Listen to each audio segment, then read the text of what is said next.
Hey everyone, today I'm going to teach you guys how to use PhotoRoom. Essentially, select a photo from your computer. So I'm just going to take a picture of a pile of apples that I have. What PhotoRoom does by default is it automatically detects what the background is, and there's all these templates and backgrounds. Here you can see I can change the background to like all these different things. You can always go back to the original image. If you click on blur, it'll blur the background. You can also press color splash. You can also press motion, which makes it look like the background's moving. There's all these other features that you can test out.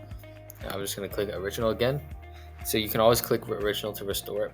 And then here there's profile pics, which you can just test it out, and it will essentially put the image into a profile picture. You can also add text. Essentially, I'll add this one. You just double click this. You can change it to whatever you want. You can change the alignment, all these other features. And with the background, you can once again change the texture. So you don't get all the options for free, obviously, but here I can change it to wood, for example. And yeah, that's pretty much it. You can really just experiment around with what you want. There's just a lot of features to use. It's very helpful. Thanks for watching, and I hope you learned something new.